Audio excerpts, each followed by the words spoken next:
사랑하는 아버지, 사랑과 공의로 가득한 아버지의 나라를 우리 서로 같은 마음으로 꿈꾸고 바라보게 하시니 감사드립니다.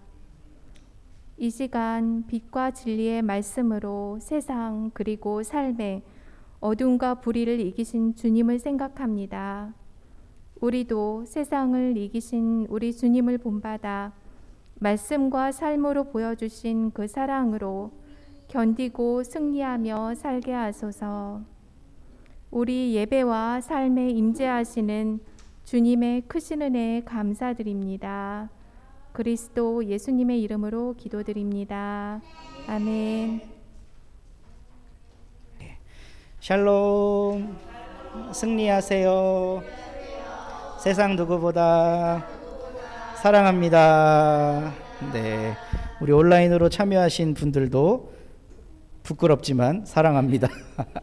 네, 이렇게 오늘 처음 오신 분이 계셔서요, 우리의 예배가 익숙지는 않으실 텐데 가랑비에 옷 젖듯이 한 주 한 주 거듭하시면 익숙한 공동체가 될 거라고 생각합니다.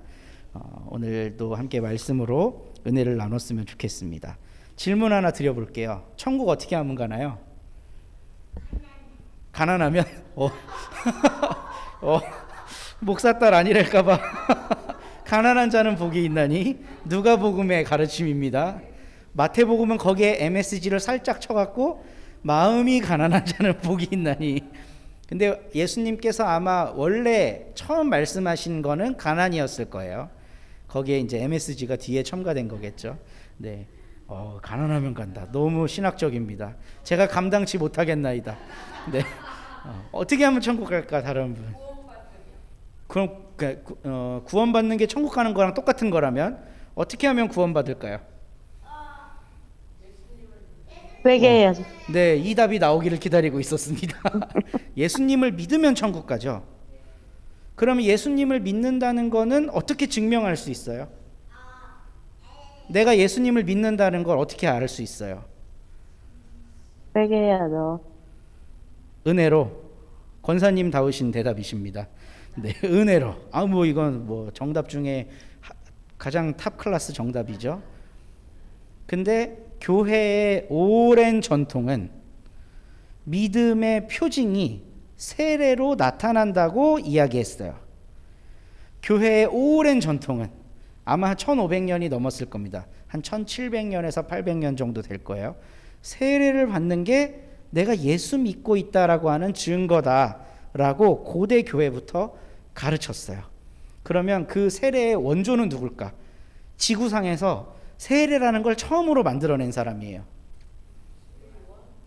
세례 요한입니다. 오늘은 요한의 이야기를 잠깐 해보려고 합니다. 렘브란트가 1633년경에 그린 세례 요한의 설교라는 명화예요. 저 이번 주에 이 그림 보면서 진짜 이 붓 하나하나를 살펴보면서 이게 무슨 의미일까 생각을 되게 많이 해봤는데요. 세례 요한이 누굴까요? 여기 호소하고 있는 것 같은 사람, 저 사람이 세례 요한이겠죠. 그리고 주위에 사람들이 모여 앉아 있어요. 세례 요한의 설교를 듣고 있는 사람들입니다. 근데 이게 지금 PPT라서 자세히 보일지 모르겠는데 세례 요한에게 얼굴을 정면으로 향하고 경청하고 있는 사람이 몇 명이나 될까요? 경청하고 있는, 세례 요한의 설교에 경청하고 있는 사람. 저는 아주 행복한 목사입니다.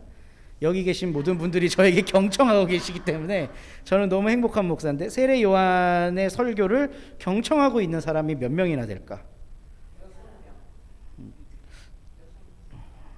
제 눈에는 안 보이더라고요. 다 딴짓하고 있어요. 여기는 이 렘브란트를 일반 화가들이 뭐라고 별명을 붙였냐면 빛의 화가라고 별명을 붙였어요. 그러니까 이 사람이 빛을 어디에다가 쏘느냐에 따라서 거기에 하나님의 은총이 있느냐 없느냐가 정해지는 거예요. 그러니까 요 세례 요한 주위로는 되게 밝은데 세례 요한으로부터 멀어지면 멀어질수록 그림이 되게 어두워져요. 그렇죠? 그러니까 요한의 말씀이 선포되는 곳에는 하나님의 자비와 은총과 은혜가 가득한 거예요. 근데 그 은혜와 자비가 선포되고 있는 자리에 사람들의 표정이 그렇게 밝아 보이지가 않아요. 다 딴짓하고 있어. 젖을 먹이고 있는 엄마도 있고요. 애들 둘이 막 진흙탕 싸움을 하고 있는데 그거를 꾸짖고 있는 어른도 보입니다. 여기요. 요 애 둘이 막 싸우고 있는데 어른이 화가 난 표정이에요. 엉뚱한 데 쳐다보고 있는 사람, 창 들고 있는 사람, 그리고 이 뒤에 이게 뭐냐면 율리우스 시저의 오벨리스크입니다. 오벨리스크는 정복전쟁한 다음에 정복지에 황제의 동상을 세워놓는 걸 이야기하는데, 저는 마포에 오랫동안 살면서 마포에 있는 한 주상복합 아파트 이름이 오벨리스크인 걸 보고 진짜 경악을 했는데, 이 반기독교적인 오벨리스크는 정복과 제국주의의 상징이거든요. 어떻게 이 아파트 이름을 오벨리스크라고 지을 생각을 했지? 우리가 이 땅을 접수하겠다 이런 의지를 갖고 거기다 지은 거겠죠. 그러니까 오벨리스크 상인데 맨 위에 있는 형상이 시저의 형상입니다. 최초의 정복군주, 그 장군이었다가 로마로 군대 이끌고 와서 주사위는 던져줬다. 베니 비디 비키, 왔노라 보았노라 이겼노라, 이거 한 사람. 이 군주의 동상을 딱 그려놨어요. 주위에 창든 사람도 있고. 이 당시의 사회적 분위기가 어땠는지를 너무 잘 보여주는 거죠.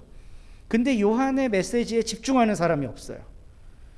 말 타고 앉아있는 두 사람, 이 사람들 아마도 제사장일 것 같아요.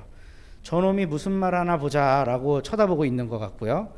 그리고 심지어 요한이 말하는데 등지고 있는 사람, 지원아 동주야 고맙다, 뒤를 바라보고 있지 않아줘서. 이 목사가 설교하는데 등을 보이면 얼마나 상처받을까. 내가 저 목사가 싫어.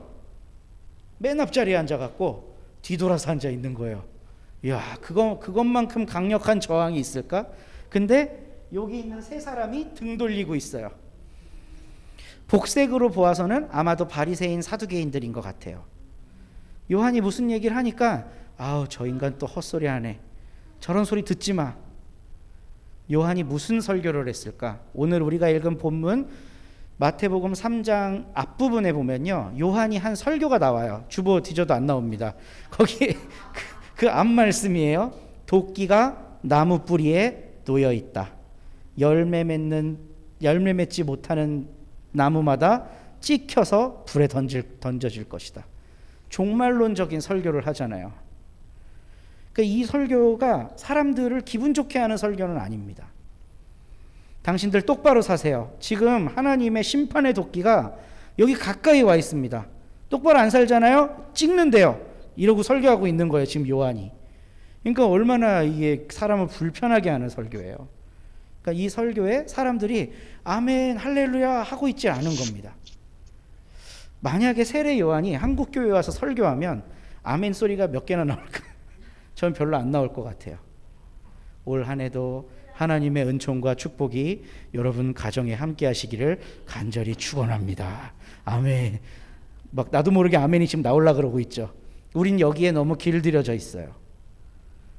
요한의 설교가 한국 교회에 선포된다면 지금도 이 광경이 펼쳐지지 않을까 하는 생각을 해봅니다. 이 요한이 회개를 선포한 거죠. 그러니까 회개하라고. 그러면 도대체 이 회개라는 게 뭘까? 우리는 잘못한 사람한테 가서 야, 너 회개해 이렇게 얘기해요. 그거는 너무 잘못된 사용입니다. 회개는 이제 그리스어로 메타노이어라고 하는데 생각과 관점을 바꾸다라는 뜻이에요. 그럼 도대체 어떤 생각과 어떤 관점을 바꾸는 걸까? 여기에 핵심 키워드가 세례입니다. 세례 요한이 등장하기 이전까지 유대인들은 어떻게 하면 구원받을 수 있다고 생각했을까? 하나님과 언약을 맺은 언약 백성 돼서 하나님이 주신 계명을 착실하고 성실하게 이 삶에서 지켜나가면 하나님의 구원을 받을 수 있다고 믿었어요. 그렇죠? 이 믿음은 오늘날 우리들에게도 있어야 되는 믿음입니다. 언약 백성 되어서 착실하게 말씀을 잘 지켜나가면 구원받는다. 근데 이 과정이 쉬울까요? 어려울까요? 어려워요. 근데 이게 맞는 말이에요, 틀린 말이에요? 막 살아도 돼요? 안 되잖아요. 근데 여기에 뭐가 끼어들면 마가 끼냐 하면요, 종교 권력이 끼어들면 마가 낍니다. 내가 하나님의 계명과 뜻을 착실히 지켜나가는 거는 하나님의 말씀과 나와의 관계예요. 근데 어떤 제3의 권력자가 끼어들어서 너 그렇게 안 하면 안 돼 라고 규정하기 시작하잖아요. 그럼 여기에 마구니가 끼는 거거든요. 근데 유대교가 정확히 그런 체제로 종교가 운영되고 있었고, 세례 요한의 설교에 귀를 딱 닫고 있었던 많은 군중을 만들어낸 사람들이 누구냐 하면 사두개인과 바리새인과 제사장들 아니겠어요? 이 사람들은 사람들이 율법을 착실하게 잘 지키는 걸 관리 감독을 잘 해야 자기들의 권위가 세워지는 사람이에요. 그러니까 점점점 그걸 착실하게 잘 지키고 살기가 어려운 종교가 됩니다. 담장이 높은 종교. 최근에 합동 측 교회 그 총회에서 11조를 안 하는 사람은 그 항존직자가 될 수 없다는 게 헌법에서 통과가 된 적이 있어요. 그러니까 교회 안에서 직분자를 뽑는데 어떤 종교 권력과 기관이 이거를 안 하면 안 된다는 걸 규정하는 거예요. 전 이게 되게 의미심장한 일이라고 생각하고, 너무나도 교회가 바리새적 종교 권력화 되어가는 과정에 들어온 거라고 생각하는데, 이거 안 하면 안 돼, 이거 안 하면 안 돼. 근데 실상 그 법이 만들어지기 이전에 교회에선 이미 그런 게 너무나도 많아요. 장로 되려면 최소한 뭐 해야 될까요? 뭐 헌금 당연히 해야죠. 교회에서 하는 모든 헌금 다 해야 돼요. 제가 이제 부목사로 사역할 때 선배 목사들한테 어떤 훈련을 받았냐면 1년에 2번에서 3번은 11조를 2번 하라는 거예요. 뭐 부활절 날, 성탄절 날, 추수감사절 날, 혹은 교회 창립기념일 날, 이럴 때는 11조를 한 번씩 더 하래요. 왜요? 그랬더니 그래야 장로들이 보고 배운다는 거예요. 왜냐면 그거 다 장로님들이 회계 관리하는데, 우리 목사님들이 이렇게 열악한 상황 속에서도 10의 2조를 바칠 때가 있는데 우리도 해야지, 이렇게 감동을 받는다는 거예요. 그러니까 그렇게 가르치더라고요. 제가 했을까요? 안 했을까요? 할 수가 없었어요. 할 수가 없었어요.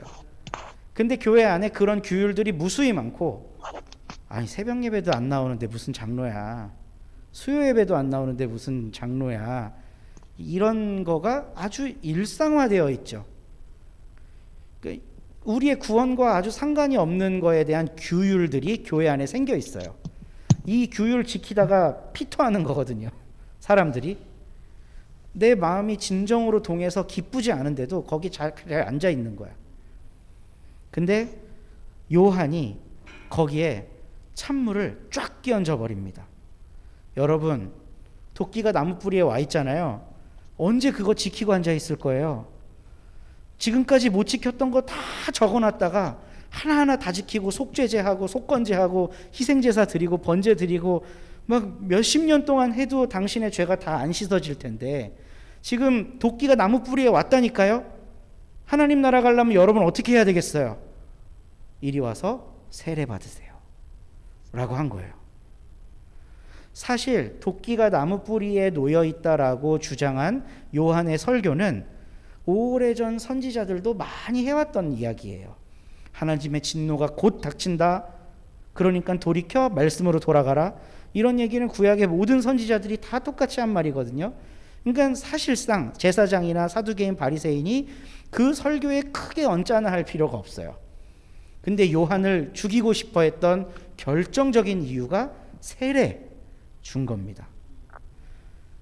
구원을 받아야 되는데 그 모든 것들을 다 지키고 앉아 있는 걸 안 해도 된다는 거예요. 세례 받으면 돼 라고 요한이 이야기한 거예요. 그래서 성경에는 굉장히 많은 요한이 나오지만 우리가 특별히 예수님께 세례 준 이 요한에게 무슨 요한이라고 부르죠? 네, 세례 요한이라고 부르는 이유가 이 세례가 엄청난 의미가 있기 때문에 그렇습니다. 쉬운 구원. 우리 어떻게 하면 구원받는다 그랬죠? 예수 믿으면. 이런 종교가 어디 있어요? 이런 종교가 어디 있어요? 막 깨달음을 얻어야 되고 수행해야 되고 고행도 해봐야 되고 인생의 덧없음을 깨달을 때 비로소 자유함을 얻을 수 있는, 그거 굉장히 어려운 거거든요.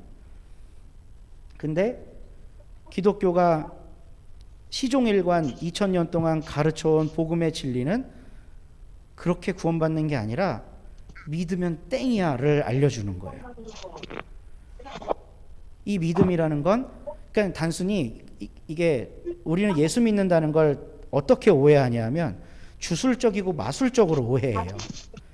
내가 진정으로 막 이 마음을 다해 믿으면 어떤 하나님의 섭리가 막 우리 삶에 작동을 해서 나를 샥 구원하는, 차표 없어도 구원 열차 타고 숑 하늘나라로 갈 수 있는 이런 마법적인 기능으로 오해하거든요. 근데 그런 건 성경이 가르친 적이 없어요. 네. 성경은 어렵게 구원받아야 된다고 가르치는 종교적 규율, 그것 때문에 피를 토하면서 종교 생활을 하고 삶이 완전히 다 무너져 있던 그 사람들에게 여러분 제발 그렇게 하지 마세요. 하나님이 당신을 사랑해요. 세례 받으세요. 그러면 구원받아요. 를 가르친 거예요. 예수 믿으세요. 그러면 구원받아요. 를 가르친 거라고요. 거기에 예수 믿음의 의미가 있습니다. 내가 지금까지 무겁게 지고 왔던 종교적 관습, 이렇게 하면 안 돼 라고 하는 윤리적 습관들, 거기에 구원이 있는 게 아니라 예수님의 이 땅에 오심, 고난당하심, 죽으심, 부활하심, 그래서 나에게 소망이 되심, 이걸 받아들이는 사람에게 구원을 주신다는 거, 이건 정말 저는 이런 하나님이 어딨나 싶을 만큼 놀라운 거라고 생각해요. 그러니까 그냥 마술적으로 너 믿어 안 믿어, 믿으면 구원받고 안 믿으면 지옥 가, 이런 게 아니라는 거예요. 나를 누르고 있던 종교적 압박감으로부터 참된 자유를 얻는 예수 그리스도를 만나야 된다는 거죠.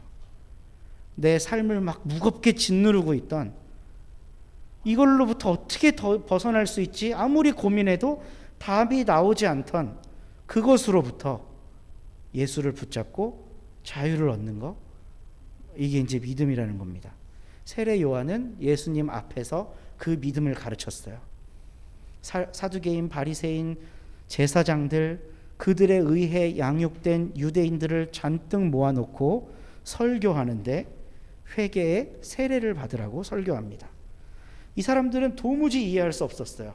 어떻게 그따위 거를 해서 구원을 받냐?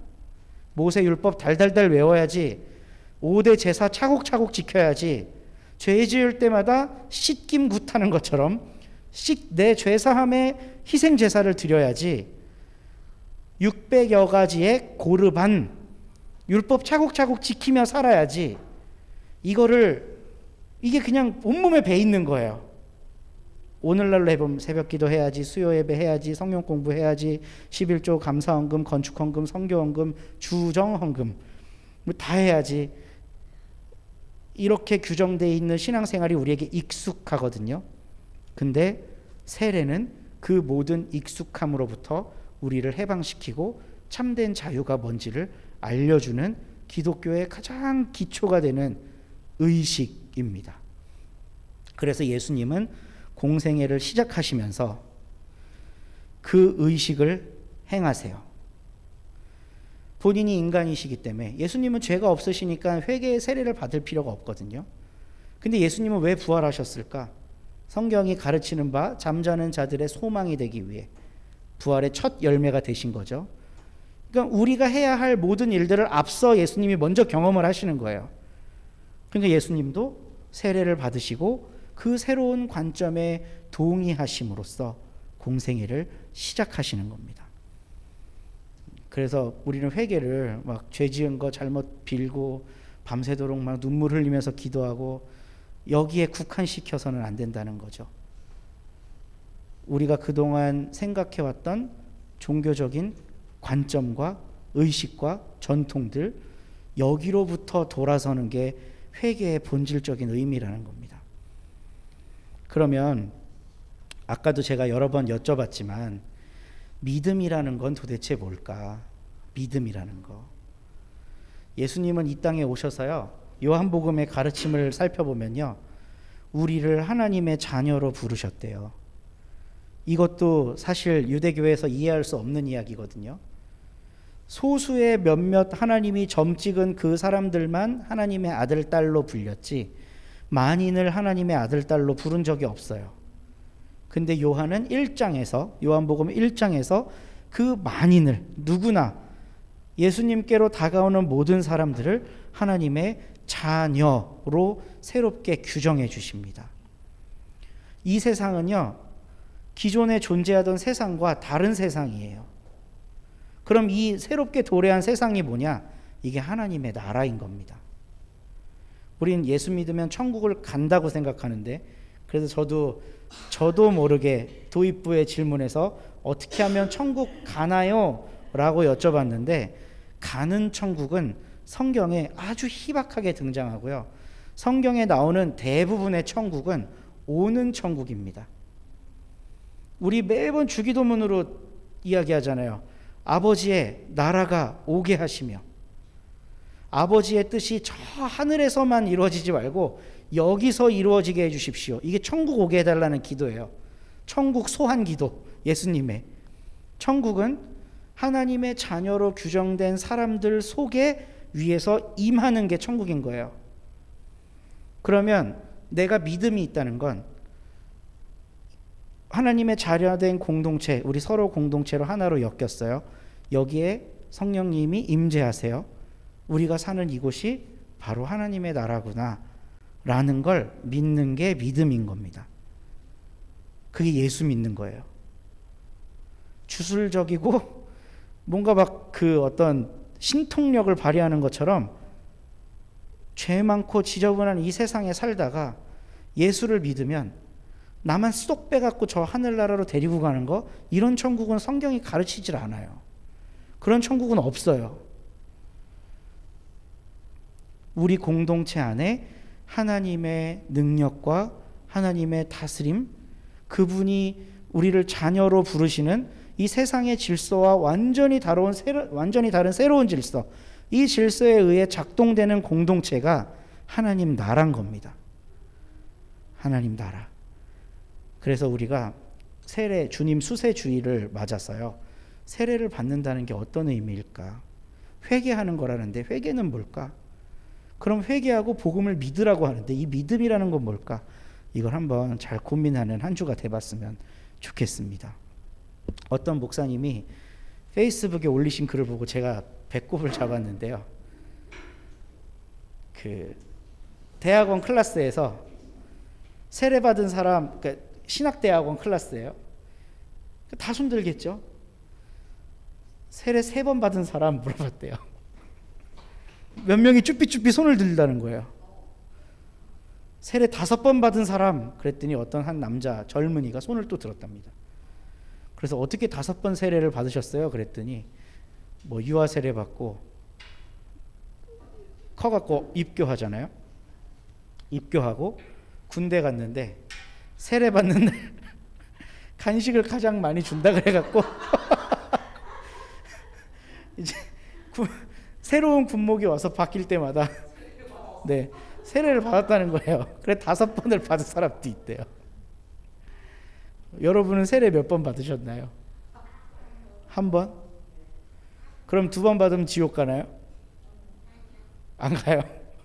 네, 우리의 세례에 대한 그 고정관념이 조금 내려놔졌으면 좋겠어요. 세례는 교회에서 할 수 있는 굉장히 의미 있고 재미있는 퍼포먼스고, 이거를 통해 많은 사람들에게 좋은 영향을 끼칠 수 있거든요. 근데 저도 이제 목회를 처음 시작할 때 굉장히 보수적인 성향이 짙었기 때문에 이 세례 문제를 건드리는 거에 막 파르르 떨었었어요. 한 아이가 고등부 맡았을 때인데 이제 세례 신청서를 내야 되는데 얘가 안 내고 있는 거예요. 왜 안 냈냐 그랬더니 자기는 유아 세례를 받았대요. 그래서 입교만 하면 된다는 거예요. 아 그래 그럼 입교해. 그러고 입교 신청서로 이제 바꿔서 해줬어요. 근데 일주일 있다가 그 집 엄마가 저를 찾아왔어요. 아니 왜 애 세례를 안 주냐고. 그래서 아니 유아 세례 받았다는데요, 입교하면 된다는데요 그랬더니 아니라고, 세례 받아야 된다고 이러는 거예요. 그래서 되게 정직한 엄마다, 저는 이렇게 생각을 하고 다시 세례 신청서로 바꿔줬어요. 근데 나중에 제가 알고 봤더니 유아 세례를 받은 게 맞더라고요. 근데 유아 세례를 받은 사람은 입교할 때 선서만 해요. 이게 물로 막 이렇게 뿌리고 이런 퍼포먼스가 없어요. 그러니까 이 엄마는 유아 세례는 얘가 생각 안 날 때 한 거잖아요. 그러니까 아이가 뭔가 좀 이런 세례의 이 문화를 한번 접했으면 좋겠는 거예요. 근데 그때는 제가 이거를 너무 분노했고, 어떻게 기독교의 고유한 예식에 이런 짓을 할 수가 있냐라고 하면서 이러면 안 된다고 생각을 했었어요. 근데 요새는 아이를 키워서 그러는 건지 모르겠는데 조금 마음이 넓어졌어요. 뭐 그럴 수도 있지. 그럼 뭐 죽나? 하나님이 그런 것만 딱 보고 있다가 너 세례 2번 받은 너 지옥 가? 지옥까지는 좀 그렇고 연옥에서 한 30년 있다가 이런 쪼잔한 하나님이 아니거든요. 우리 하나님이. 우리 하나님은 우리를 정말 사랑하시고 내가 어떤 거에 막 짓눌려 살고 구속받으며 살길 원하지 않으신다는 거예요. 자유롭게 살길 원하신다는 거. 이 자유는 방종을 의미하진 않습니다. 근데 우리는 종교 생활을 하면 할수록 자유를 박탈당해요. 교회에 할 일이 왜 그렇게 많은지. 모든 시간과 내 에너지와 열정과 정신까지도 여기에 막 갖다 쏟아 부어야 뭐가 돌아가잖아요. 하나님이 이런 걸 원하실까? 그래서 세례 요한은 그런 거 하지 말고 와서 강에서 물에 한번 들어갔다 나오세요. 그러면 여러분에게 구원이 임할 겁니다. 유능한 신학자들은 여기에 막 신학적인 의미를 부여해요. 출애굽할 때 홍해를 건너는 게 집단 세례다, 다 새롭게 변화받는 거다, 죄 씻음 받는 거다, 이런 거창한 의미를 부여하는데 요한은 그런 생각 갖고 세례 주지 않았을 것 같아요. 찌들어 살지 마, 편안하게 살아, 이거 한 번이면 끝이야. 풍덩, 너 이제 구원받았어. 이 사람들에게 얼마나 큰 기쁨이었을까. 특히 가난한데 종교생활하는 사람들. 부자들은 지키기 쉬워요. 아침에 새벽 기도 갈 때 다 깨워주는데 내 자동차 그 기사가 뭐 얼마나 쉬워. 근데 내 삶을 모든 걸 다 내 손으로 감당해내야 되는 사람은 종교생활하는 게 벅차거든요. 근데 그 사람들에게 더 강한 종교적 요구를 합니다. 요한은 거기에 찬물을 확 끼얹은 거죠. 세례받으면 됩니다. 거기에 은혜가 있는 줄로 믿습니다. 우리의 신앙생활도 좀 더 심플해지고 억눌리지 않고 함께 자유롭게 이 우리의 사랑하며 살아가는 공간이 바로 하나님 나라입니다 라고 고백하며 받아들이는 그런 넉넉하고 여유롭고 오늘 어린이 찬양한 것처럼 품위 있고 우아한 우리 서로 공동체의 올 한 해가 되었으면 좋겠습니다.